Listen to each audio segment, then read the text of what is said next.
दोस्तों नमस्कार, आप देख रहे हैं पॉलिटिकल आइडिया और मैं हूं प्रदीप कुमार। मित्रों, पश्चिम बंगाल वह राज्य है जहां पर कि इस विधानसभा में कांग्रेस पार्टी के पास एक भी विधायक नहीं है।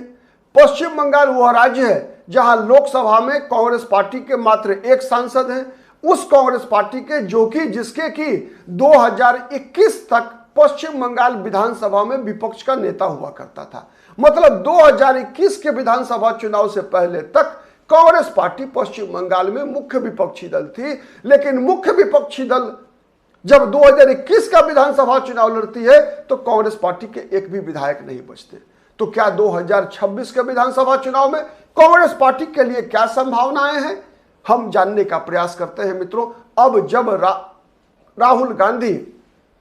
राहुल गांधी का दौरा पश्चिम बंगाल में शुरू हो चुका है, राहुल गांधी ने जिन मुद्दों पर इस चुनाव में को लड़ने का प्रयास किया है, जिस प्रकार से उम्मीदवारों का चुनाव किया गया है, जिस प्रकार से नेताओं को अलग अलग विधानसभा सीटों की जिम्मेवारी दी गई है, उसके आधार पर जो निष्कर्ष निकलते हैं मित्रों, वो निष्कर्ष मैं आपसे शेयर करना चाहता हूं। दोस्तों, कांग्रेस का प्रयास है इस विधानसभा चुनाव के दौरान कि कांग्रेस पार्टी को पता है कि वो सत्ता की दौर में नहीं है। पश्चिम बंगाल में स्पष्ट है लड़ाई, भारतीय जनता पार्टी ममता बनर्जी से सत्ता छीनने का प्रयास कर रही है। ममता बनर्जी सत्ता बचाने की लड़ाई लड़ रही है और शायद ममता बनर्जी अपने जीवन का सबसे कठिन लड़ाई मुख्यमंत्री रहते हुए विपक्ष के नेता के रूप में ममता बनर्जी ने इससे भी बड़ी लड़ाइयां लड़ी हैं, ठीक है। लेकिन मुख्यमंत्री के रूप में इतनी कड़ी चुनौती इस चुनाव से पहले ममता बनर्जी को कभी नहीं मिली थी जितनी कठिन चुनौती से इस बार गुजर रही है। और यही ममता बनर्जी की स्थिति कांग्रेस पार्टी के लिए एक नए अवसर का द्वार पश्चिम बंगाल में खोल रहा है। तब जब कांग्रेस ये प्रयास कर रही है कि कांग्रेस का किंग तो नहीं लेकिन कांग्रेस कम से कम किंग मेकर बन सके पश्चिम बंगाल में, कांग्रेस पार्टी को कम से कम इतनी सीटें जरूर मिले जिसके बगैर ममता बनर्जी पश्चिम बंगाल में अपनी सरकार नहीं बना सके। क्यों? उसके दो कारण। एक, सबसे पहला कारण, ममता बनर्जी आज पश्चिम बंगाल में नहीं बल्कि देश की राजनीति में नरेंद्र मोदी के खिलाफ वैकल्पिक प्रधानमंत्री उम्मीदवार के रूप में राहुल गांधी के समक्ष सबसे बड़ी चुनौती है। सबसे बड़ी चुनौती है राहुल गांधी, मतलब कांग्रेस की जड़ों को खोदने में अरविंद केजरीवाल के साथ मिलकर हो चाहे अखिलेश यादव के साथ मिलकर हो, सबसे ज्यादा सफल अगर कोई हो सकता है तो वो चेहरा है ममता बनर्जी। ममता बनर्जी लगातार अरविंद केजरीवाल हो, अखिलेश यादव हो, सबको समझाने का प्रयास, यहां तक कि तेजस्वी यादव को भी लगातार समझाने का प्रयास करती है कि अगर कांग्रेस पार्टी का नेता अगर नरेंद्र मोदी के सामने नरेंद्र मोदी का विकल्प बना और भविष्य में प्रधानमंत्री बना तो फिर राज्यों में जिस प्रकार की राहुल गांधी की राजनीति है कि राहुल गांधी दलितों, पिछड़ों, अल्पसंख्यकों की राजनीति करना चाहते हैं, तो फिर तेजस्वी यादव, अखिलेश यादव, अरविंद केजरीवाल जैसे राजनेताओं के लिए भविष्य बचेगा कहां? और इसी कारण आपने देखा होगा विगत महीनों के अंदर अखिलेश यादव लगातार ममता बनर्जी के पक्ष में बयानबाजी कर रहे हैं। आपको याद होगा मित्रों, 2024 लोकसभा चुनाव से पहले इंडिया अलायंस की दिल्ली की वो बैठक जिसमें अरविंद केजरीवाल के साथ मिलकर ममता बनर्जी ने राहुल गांधी का पत्ता काटने के लिए मल्लिकार्जुन खड़गे का नाम उछाला था। मतलब ममता बनर्जी जानती है कि राहुल गांधी को किनारा कर देना ममता बनर्जी के लिए सबसे बड़ी रणनीतिक विजय होगी। क्योंकि अगर देवगौड़ा, इंद्र कुमार गुजराल जैसी परिस्थितियां बने जब केंद्र में किसी पार्टी को बहुमत नहीं मिले तो फिर ममता बनर्जी एक वैकल्पिक प्रधानमंत्री के उम्मीदवार के रूप में जितने भी क्षेत्रीय दल हैं उनकी पहली पसंद बन सके। क्योंकि ममता बनर्जी की राजनीति से ममता बनर्जी प्रधानमंत्री बन गई, जैसे एचडी देवगौड़ा प्रधानमंत्री बने। क्यों बने? इसलिए बने एचडी देवगौड़ा प्रधानमंत्री क्योंकि एचडी देवगौड़ा के राजनीतिक कद के विकास से लालू यादव की राजनीति को कोई खतरा नहीं था, ओम प्रकाश चौटाला की राजनीति को कोई खतरा नहीं था, मतलब जितने भी सहयोगी थे। लेकिन कल्पना कीजिए अगर मुलायम सिंह यादव 1996 में प्रधानमंत्री बन गए होते तो लालू यादव की राजनीति खतरे में आ जाती। क्योंकि लालू यादव भी वही MY समीकरण की राजनीति कर रहे थे जो MY समीकरण की राजनीति मुलायम सिंह यादव कर रहे थे। तो आज राहुल गांधी के प्रधानमंत्री बनने के बाद मुस्लिम वोट बैंक जो समाजवादी पार्टी, ममता बनर्जी और अखिलेश तेजस्वी यादव जैसी पार्टियों के साथ है, अरविंद केजरीवाल के साथ है, वो मुसलमान वोटर राहुल गांधी के साथ नहीं जाएगा क्या? और जब राहुल गांधी के साथ जाएगा, दलित के मुद्दे राहुल गांधी सबसे ज्यादा प्रमुखता से उठा रहे हैं, तो अगर दलित मुसलमान वोट बैंक अगर इन क्षेत्रीय दलों से निकलकर अगर कांग्रेस के पास वापस पहुंच गया, तो फिर कांग्रेस का फिर से पुनर्जागरण हो सकता है, पुनरुद्धार हो सकता है। कांग्रेस का क्या रहा है सबसे बड़ी ताकत? दलित, मुस्लिम, सवर्ण, यही तो कांग्रेस की ताकत हुआ करती थी। और वो वोट बैंक अगर कांग्रेस के पास वापस पहुंच रही है, तो ये तो अखिलेश यादव के लिए, ममता बनर्जी के लिए, तेजस्वी यादव के लिए, अरविंद केजरीवाल जैसे लोगों के लिए सबसे बड़ी चुनौती होगी।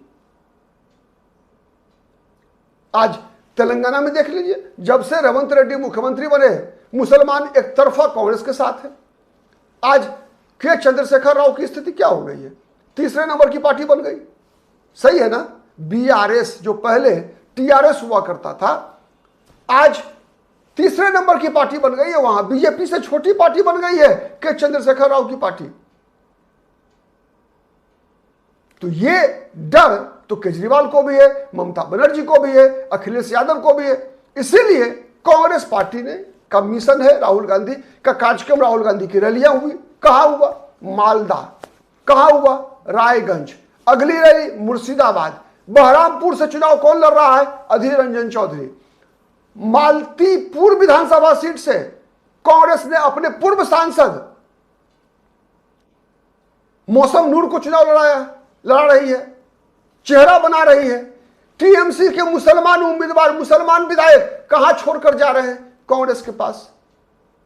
तो दोस्तों, कांग्रेस पार्टी ने इस विधानसभा चुनाव में 25 वो विधानसभा सीटें चुनी है जहां से कांग्रेस अपनी लड़ाई पश्चिम बंगाल में आगे ले जाना चाहती है।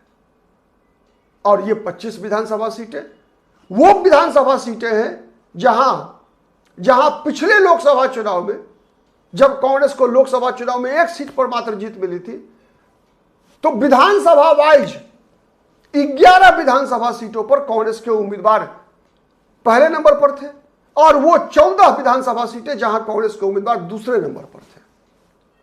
तो ये वो 25 विधानसभा सीटें हैं जहां कांग्रेस पार्टी ने पूरी ताकत लगाई है। बिहार से, झारखंड से, उत्तर प्रदेश से। उत्तर प्रदेश के बड़े नेता अजय राय प्रदेश अध्यक्ष हैं, प्रमोद तिवारी, इमरान मसूद, इमरान प्रतापगढ़ी जैसे बड़े नेताओं को ले जाकर कांग्रेस में, इरफान अंसारी जो कि झारखंड सरकार में मंत्री हैं, राजेश ठाकुर जो पूर्व प्रदेश अध्यक्ष रहे हैं झारखंड के, इन सब नेताओं की ड्यूटी इन्हीं 25 विधानसभा सीटों के अंदर राहुल गांधी ने लगाई है। वो विधानसभा सीटें केवल आपकी जानकारी के लिए बताऊं मित्रों, रायगंज लोकसभा सीट के अंतर्गत है चाकुलिया विधानसभा सीट, जहां से पिछली बार अली इमरान रमज को लीड मिला था। वैसे जीत इस लोकसभा सीट पर बीजेपी के कार्तिक चंद्र पॉल की हुई थी, लेकिन इस विधानसभा सीट चाकुलिया में कांग्रेस के उम्मीदवार अली इमरान पहले नंबर पर थे। इसके अलावे मित्रों, गोलपोखर विधानसभा सीट है जो कि रायगंज लोकसभा क्षेत्र के अंतर्गत ही है, उसमें दूसरे नंबर पर थी कांग्रेस। ठीक है। इसके बाद मालदा उत्तर लोकसभा सीट पर कांग्रेस के उम्मीदवार पश्चिम बंगाल में एक लोकसभा क्षेत्र के अंतर्गत 7 विधानसभा सीट है, लेकिन कांग्रेस के उम्मीदवार 4 विधानसभा सीट पर आगे थे लेकिन जीत नहीं पाए थे लोकसभा। मालदा उत्तर लोकसभा सीट पर चांचल विधानसभा सीट, हरिश्चंद्रपुर विधानसभा सीट, मालतीपुर जहां से मौसम नूर लड़ रही है चुनाव, रतुआ विधानसभा सीट, इन चारों विधानसभा सीट पर कांग्रेस को लीड मिला था। लेकिन जीते कौन? बीजेपी के खगेन मुर्मू, क्योंकि उनको 2 विधानसभा सीट पर लीड मिली थी, 1 विधानसभा सीट पर लीड मिली थी TMC के उम्मीदवार को, लेकिन 2 ही विधानसभा सीट पर लीड ज्यादा मिला था, जिस कारण से बीजेपी के खगेन मुर्मू लोकसभा चुनाव जीतने में कामयाब रहे। इसके अलावा मित्रों, मालदा उत्तर में ही मैं बताऊं आपको, मालदा उत्तर विधानसभा सीट मालदा दक्षिण विधानसभा सीट जहां कांग्रेस जीती, उसमें मोथाबारी विधानसभा सीट, सूजापुर विधानसभा सीट, फरक्का विधानसभा सीट, शमशेरगंज विधानसभा सीट, इन चारों विधानसभा सीट पर कांग्रेस के उम्मीदवार को लीड मिली, सीट भी जीती लोकसभा की। और शेष जो 3 विधानसभा सीट थी जहां ईसा खान चौधरी दूसरे नंबर पर रहे, मनीचक, इंग्लिश बाजार, जो कि इंग्लिश बाजार बीजेपी का गढ़ है, वैष्णव नगर, ये तीनों विधानसभा सीट पर, मतलब 7 विधानसभा सीट जो मालदा उत्तर की है, मालदा दक्षिण की है, उसमें या तो कांग्रेस 1 नंबर पे रही या 2 नंबर पे रही मालदा दक्षिण में, और मालदा उत्तर में 4 विधानसभा सीट पर कांग्रेस को लीड मिली थी दोस्तों। ठीक है, इसके अलावा जो लालगोला विधानसभा सीट, ठीक है, लालगोला विधानसभा सीट जो कि जहांगीरपुर लोकसभा सीट के अंतर्गत आता है। जहांगीरपुर लोकसभा सीट से टीएमसी के सांसद हैं खलीलुर रहमान। यहां से कांग्रेस के मुर्तजा हुसैन लीड मिला इनको, मुर्तजा हुसैन को लालगंज जहांगीरपुर से। जहांगीरपुर के 3 विधानसभा सीट पर कांग्रेस के उम्मीदवार दूसरे नंबर पर रहे, 4 विधानसभा सीट पर सूती, रघुनाथगंज, सागर दिघी और नवाग्राम, ये 4 विधानसभा सीट ऐसे थी मित्रों जहां पर कि कांग्रेस के उम्मीदवार मुर्तजा हुसैन सेकंड पोजीशन पर रहे, और 1 विधानसभा सीट लालगोला में 1 नंबर पर रहे। वैसे ये सीट टीएमसी जीती। तो ये 5 विधानसभा सीटें हैं। बहरामपुर लोकसभा सीट भी है जहां से अधीर रंजन चौधरी हारे, यूसुफ पठान को बुलाना पड़ा ममता बनर्जी को हराने के लिए। तो बहरामपुर विधानसभा सीट से इस बार लड़ भी रहे हैं अधीर रंजन चौधरी, लेकिन बहरामपुर विधानसभा सीट पे अधीर रंजन चौधरी को लीड मिला था पिछली बार। ठीक है, तो ये 11 विधानसभा सीट है। रायगंज का 1, मालदा उत्तर का 4, मालदा दक्षिण का भी 4, जहांगीरपुर की 1, बहरामपुर की 1, 11 विधानसभा सीट जहां कांग्रेस पहले नंबर पर थी। इसके अलावे रायगंज का गोलपोखर जहां कांग्रेस दूसरे नंबर पर थी। इसके अलावे दूसरे नंबर पर थी 3 विधानसभा सीट मालदा दक्षिण में, मनीचक, इंग्लिश बाजार और वैष्णव नगर। जहांगीरपुर लोकसभा सीट के अंतर्गत जैसा मैंने बताया 4 विधानसभा सीटों पर कांग्रेस के उम्मीदवार दूसरे नंबर पर थे, मुर्तजा हुसैन। कांडी विधानसभा सीट बहरामपुर लोकसभा सीट के अंदर जहां अधीर रंजन चौधरी दूसरे नंबर पर थे, मतलब बहरामपुर लोकसभा सीट के अंदर 1 विधानसभा सीट बहरामपुर पर कांग्रेस को लीड मिला था, लेकिन 1, 2, 3, 4, 5, लेकिन 5 विधानसभा सीटों पर कांग्रेस के उम्मीदवार दूसरे नंबर पर थे अधीर रंजन चौधरी। वो विधानसभा सीटें हैं कांडी, भरतपुर, रेजीनगर, बेलडांगा जहां बाबरी मस्जिद बना रहे हैं हुमायूं कबीर, ठीक है, और नाउदा। ठीक है, तो ये 5 विधानसभा सीट जहां पर कि कांग्रेस के उम्मीदवार दूसरे नंबर पर थे।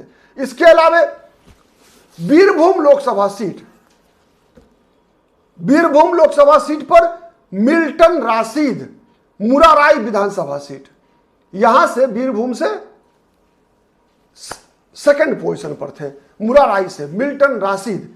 तो ये 14 सीटें ऐसी हैं जहां दूसरे नंबर पर थी कांग्रेस, 11 विधानसभा सीटें जहां पहले नंबर पर थी, और इस विधानसभा चुनाव में भी कांग्रेस पार्टी के लिए ये वो 25 विधानसभा सीटें हैं जिसमें से मैक्सिमम सीटें कांग्रेस जीतना चाहती है, कम से कम डबल डिजिट में सीटें हो, जिससे कि ममता बनर्जी की सरकार बगैर कांग्रेस के समर्थन के नहीं बन सके। ये कांग्रेस का टारगेट है। कांग्रेस ये टारगेट पूरा कर पाएगी, ये इसका या नहीं कर पाएगी, वो पता चलेगा 4 मई को। आपको क्या लगता है कमेंट करके बताइएगा। वीडियो पसंद आए तो लाइक कीजिए, शेयर कीजिए, जिससे कि अधिक से अधिक लोगों तक हमारी बातें पहुंच सके। अब तक यदि पॉलिटिकल आइडिया को सब्सक्राइब नहीं किया है तो प्लीज डू इट। आज के लिए इतना ही।